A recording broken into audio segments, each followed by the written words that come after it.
Welcome to the podcast of the impossible. I'm Peter Wood, and my guest today is kind of me, I guess. We're going to be talking all about the Museum of the Impossible project, where it is right now, where it's headed. So stay tuned for more about the Museum of the Impossible.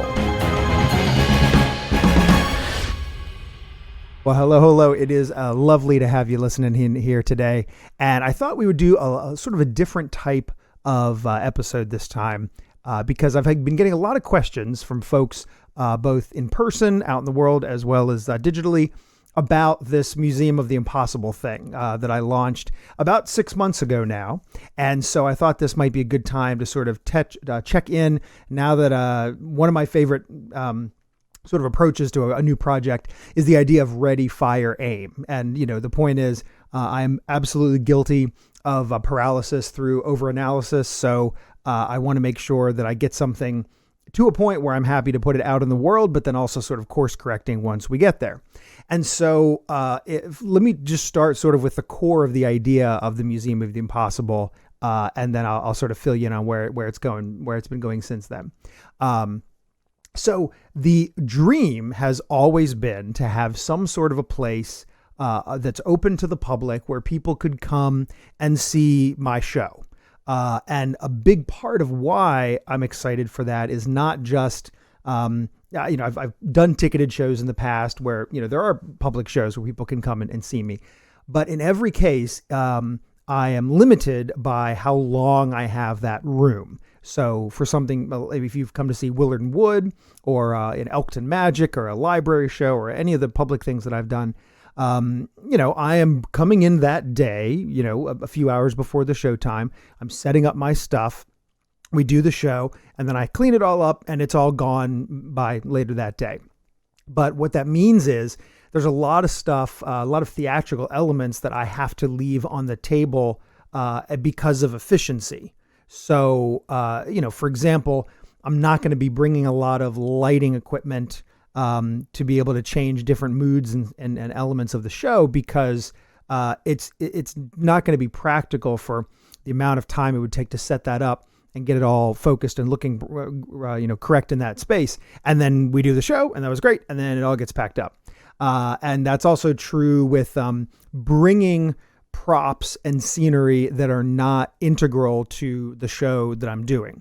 So all the things that I bring along to a public show are elements that are either being used in the show, in the case of my actual impossible objects, or I try to get double duty out of the containers that hold the stuff in my show are all custom made wooden packing crates. And so I've sort of been able to make those sort of part of the set. So it looks like there's a bunch of boxes all over the place and I'm pulling stuff out of them, but nothing there is superfluous. Everything has a purpose.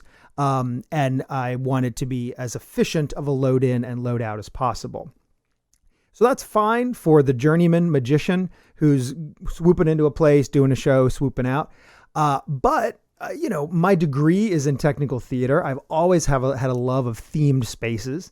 And, I've sort of, up until now, the creative outlet for that has kind of been just around my house. So I love decorating for Halloween in particular. But at every holiday, I'm, custom making all sorts of decoration type things. I've got a Haunted Mansion themed bathroom that has its own sound effects and special lighting and all sorts of things, that are worked into it, as well as, the wallpaper and the door trim and all sorts of details that I put into it. And then even here in the parlor of the Impossible, a lot of the items that I have behind me are just interesting objects that when I was doing virtual shows, I was able to go over to the shelf and pick up a thing and talk about it. And, but as much as this helps to bring a sense of place, it's really been a dream for me to sort of take all of the skills that I have that I'm not able to bring to my magic shows right now, be able to put them into a space that I would be able to put an appropriate amount of time and effort into setting up something really cool and then letting it exist there for a while. And so I kept kicking this idea around and sort of always thought of it as a retirement sort of plan. The idea being Right now, I'm young enough that I can show up to a show and pick up, heavy boxes and move them in and do it and move them out. But when I'm getting tired of that and want to just sort of show up to my own place and do my own show, that was the plan for my own theater. But then, a bunch of things sort of went into the sort of the idea of getting a ball rolling faster than when I'm more decades down the road, and not the least of which is that I have more energy and stamina and tenacity and all that stuff now than I expect to in 3 decades from now. So I figured, why not get started? Why not at least try to sort of put this together? And I've been involved with magic theaters and magic shops that also functioned as a theater, and I've learned some lessons from folks before me. And one of the lessons I learned is that you want to be looking for multiple ways for that space to generate money. And anytime the space is sitting empty, it is losing money because your lease is a fixed amount. And even your HVAC to some degree is a fixed amount. All sorts of expenses, insurance and taxes, all the stuff that goes into running that space. Most of those expenses exist whether you're doing something with the space every day or not. And so, my challenge was let me think about how I can have a mixed use space that would help to make this dream a reality. So I started with the core idea. The core idea is I want a space where you can come and see a version of my show, but it's going to be even better than the show I'm bringing out in the world right now because I'll be able to have props and lighting and audio and special effects that are all built into this space that I wouldn't be able to bring to a one-off show that I'm doing out in the world. So that's the core idea. But then I thought more about, well, how can I expand it beyond that? And so, the easy thing would be, okay, well, I can open it up to fellow performers. So even if I'm, not doing a show that evening, if it's a Saturday night and a friend of mine wants to, sort of rent the space from me and use it for their show, then great. That's another way to make that, make the nut happen. And then beyond that, thinking about event rentals. So a lot of the work that I already do is for corporate events where somebody will, hire book a ballroom and hire a caterer and hire me and bring those elements together. Wouldn't it be great if I had a really cool space that is going to be something that'll leave people talking about this really interesting museum that we went and visited? And so that's another income stream. Presumably I would be presenting a show as part of that. But the idea that I would be able to offer a venue that people could rent and have their spaces there is another way that it can generate money. And then the other thing is I was trying to come up with a way that it could make income even if I'm not there, so that I can still go on vacation or go do all my other shows out in the world and not just have it again sitting there losing money.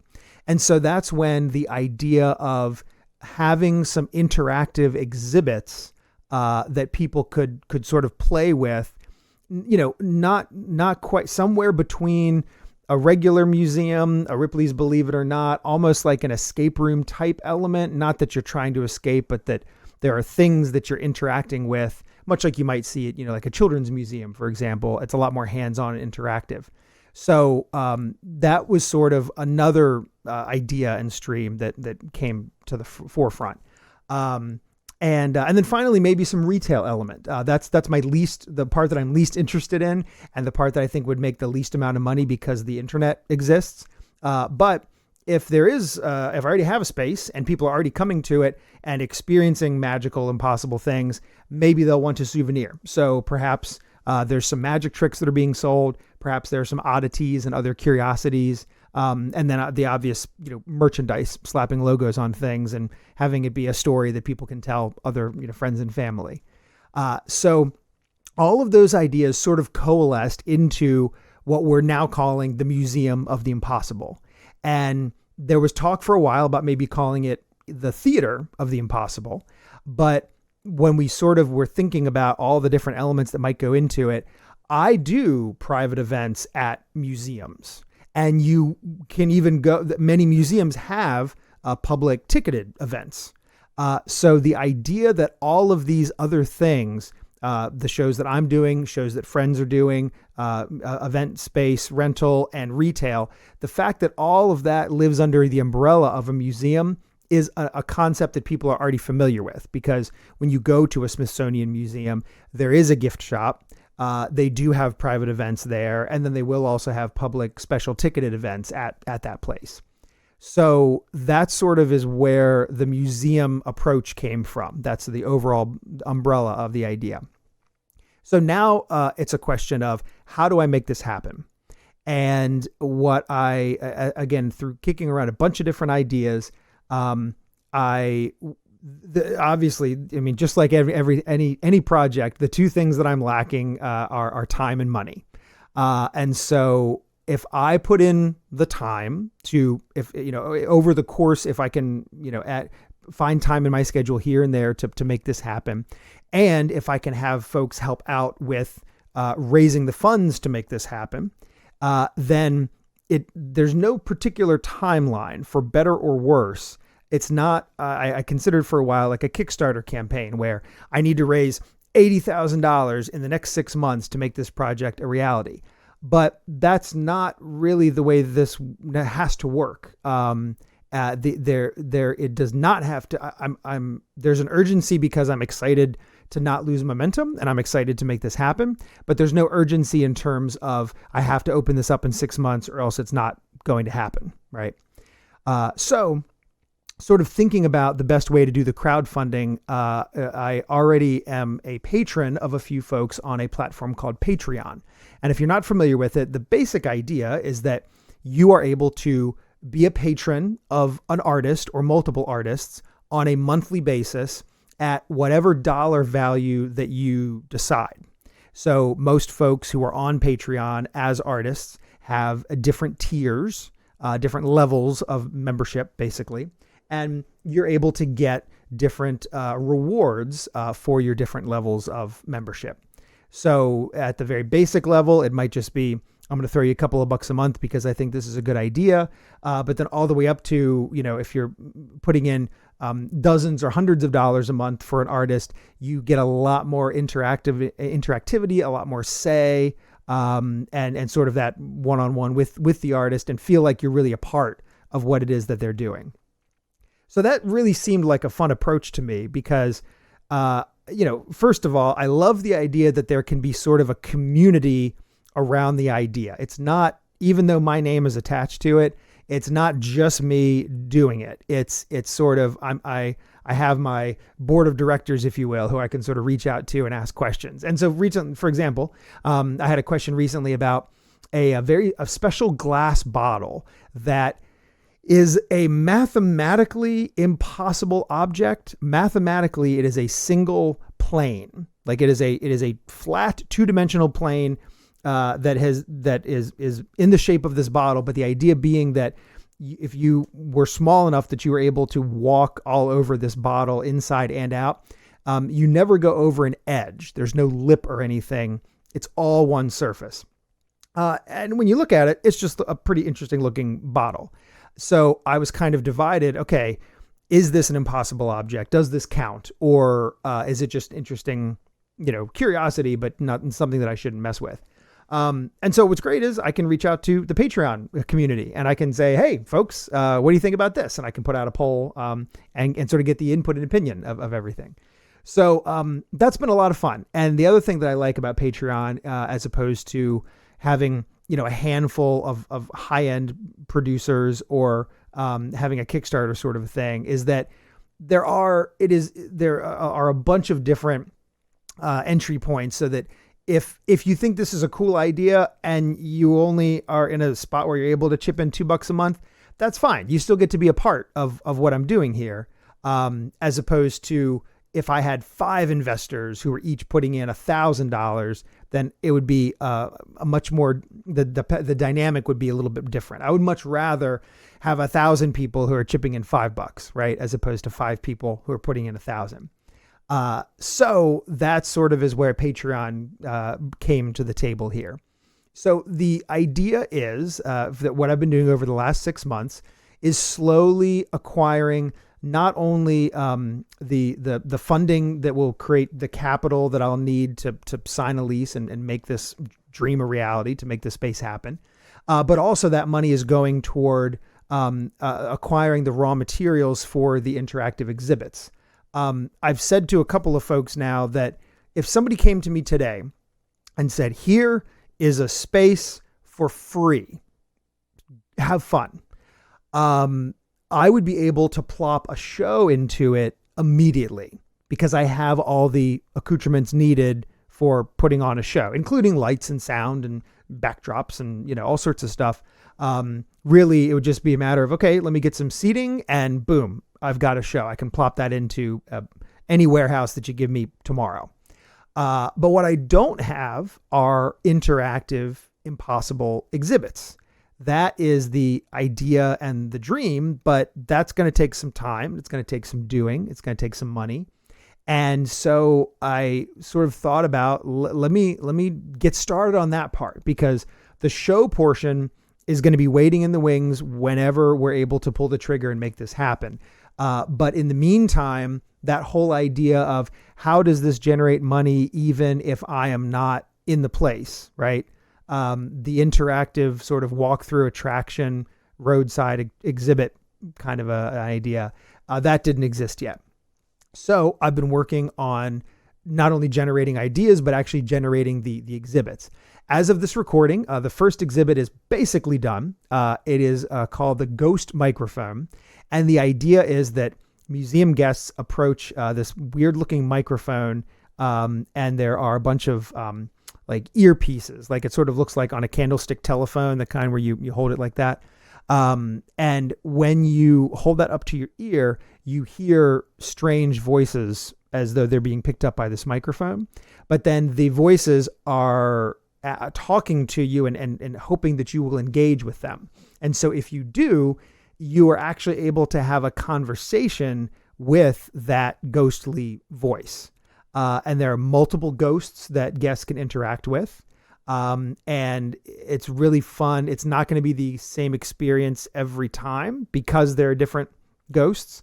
And it's, you know, just an interesting, and the other thing that's important, you know, it would be really easy to do this if I had a camera and a person in another room on a microphone being the ghost. But because that's not feasible, there's a lot of, fancy tech that we have custom made and put into it to give you this feeling that you are having an interaction with a ghost, some disembodied voice. But that obviously from a practical side of it, this is just a standalone cabinet that I turn it on at the beginning of the day and it's going to do its thing. So that one is going to be the first one out of the gate. And then followed closely by the vampire skull. And the idea behind this is that it is a skull that is sitting on a turntable, and you can adjust the turntable. It's like a motorized turntable, and you can move a switch to be able to see 360 degrees all the way around the skull to take a look at it. And there's some candles next to it, and it looks really, creepy. But there are two ways it's a vampire skull. The first way is that its teeth have, fangs, right? But the second way, which is the real, like the magic impossible part of it, is that there is a mirror off to the side. And when you look in that mirror, you see a reflection of everything else. You see the turntable that's spinning, you see the candles, you see all the other stuff that's right there in front of you, but you do not see the skull. It does not cast any reflection. And it's a really cool effect. It looks great. So that is still being put into the cabinet that I've acquired for that. And then in addition to that, I've got plenty of interesting props that I've been making and I've been acquiring. I've been putting my large format printer to a lot of use, finding interesting pieces of artwork that I think would be fun. One in particular is this really long scroll that has a bunch of sort of interesting alchemy type, like ideas and spells and that kind of a thing. It's a real scroll. And again, I put a whole thing on Patreon, but I printed it out at about 18 inches wide, and I think it's about 30 feet long. And the idea being that I would love to sort of have that maybe in a ceiling somewhere coming down the wall. So it's this big, a visual thing. And then all sorts of bottles and containers. Anytime I'm out in the world, and I'm, in between like shows, if I'm killing time, popping into all sorts of Goodwills and curiosity shops with this idea in mind of, okay, what would be some interesting things to put into this museum eventually. And then also plenty of ideas in the hopper. That is certainly not something that is lacking. Lots of ideas that I know how to do, and lots of ideas that I just think like, oh, wouldn't it be cool if we had blah, blah, blah, but I don't yet know how to do it.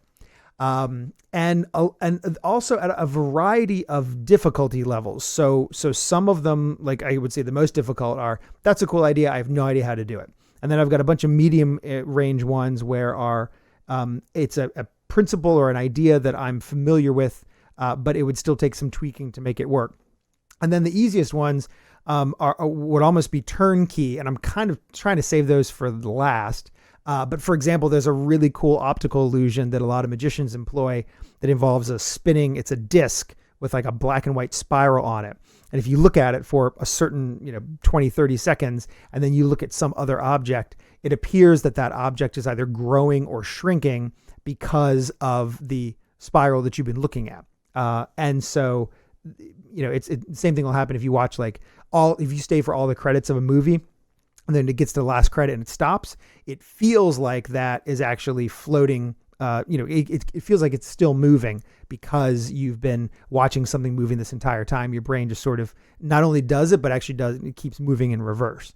So something like that would be really easy to put in there because that's not a complicated. It's a thing that has been done that would still be fun and interactive, but it's not quite as one of a kind and revolutionary. But would still help to fill out someone's museum experience. So that is sort of where we are here at the 6-month mark. And just, talking a little bit of inside, baseball here. Overall, I would say that it has been neither a success or a failure so far. Admittedly, I will say I've been a little bit disappointed in I thought we would have a little bit more traction at this point. I was very flattered that a whole bunch of people jumped on the bandwagon right away and said, I don't even really know what this is, but Peter's making it and I think it'll be cool and I'm going to help make it happen. And I'm so fortunate and thankful for those folks. But then that's kind of been it. It's sort of just been kind of that initial interest, the early adopters. And so what I'm hopeful in the coming months is that as I have more concrete things that I've actually done now, that I will be able to share those with folks. And also through something like this, where, you've been hearing on the podcast talking about the Museum of the Impossible. And we've talked about it a little bit on a couple of episodes, but I really wanted to make sure that there was a deep dive so that you have a sense of sort of how the idea came about, what the goals are, and why I need help making that happen. The reality is I don't think it's a question of if, I think it's a question of when, but the more people I can have on board and helping to make it happen, the faster it's going to happen. I'd rather not have this happen 10 years from now. That's a possibility. And if for whatever reason, there's just not the interest right now, so be it.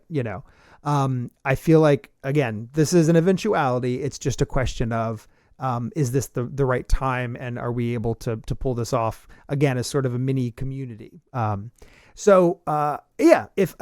that answers some of the questions that folks have been asking me in various forms over the last 6 months. But this is totally a dialogue. So if you have any follow-up questions, or if you have things that you think I should be looking at as a possible addition to the museum, or things, maybe you went to a museum and you really didn't like this, but you thought this was good, I would love to hear any input that you have. And, even if the Patreon is not something that you're able to do on a monthly basis, there are 2 other great options. I have set up an option where you can send a one-time donation to the project. And it's also important for you folks to know that I am being so scrupulous with my bookkeeping, actually to the point where it is frustrating. If I have a good month with my regular job of magic, I have to remember that does not, I can't have that spilling into the museum. So even if I want to be making stuff for the museum, everything that's happening with the museum is only being done through Patreon funding. And also through, I have any one-time donations that folks want to have. So if you either want to sign up for monthly, that's the goal. That's what I would love for most folks to do, because again, that creates that sense of community. We're all working on this thing together. You can be excited as I share, updates of photos and videos of here's what I'm working on right now. But even again, if you think it's an interesting idea and for whatever reason, Patreon is not for you, on the website, there are opportunities to, you can do a one-time thing. And then listen, if you have no money that you want to put into this for whatever reason, but you still want to help sort of support it, the main thing is spreading the word. We did a t-shirt campaign, and a big part of that is that now I've got a bunch of folks who are out in the world wearing the shirt that has the museum logo on it. And it's already happened to me and my mom and a bunch of friends who've talked to me, said like, oh yeah, I was talking with somebody out, wherever it was. And they said, hey, what's the Museum of the Impossible? So just if you can help spread the word, if you know somebody who likes this kind of thing, who you think would like to support this sort of artistic endeavor, then you can send the website to them. Helping, on social media, if I do a post about the museum, likes and comments on that definitely get more eyeballs on it. So that's a free thing that can be done just to help generate more interest and really, help to get the project really, really under full steam ahead here. So yeah, I really appreciate you listening in on this. And again, I know it's sort of a different type of episode than we typically have here on the podcast with me chatting with, my showbiz friends.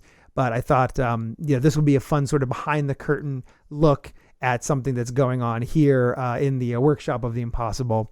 And yeah, hopefully if you aren't already a Patreon member, you'll hop on board with that. And that way you can say that you got to be a part of the experience. So that is going to do it for this episode of the podcast of the impossible. But if you want to look into the museum project, that is museumoftheimpossible.com. But of course you can go to, for all of my stuff, you can go to peterwood.com. There's the museum link there, but that's also where you can find information about public shows and social media and hiring for private events. All that stuff is over at peterwood.com. Thank you so much for listening. I'm Peter Wood. Thanks.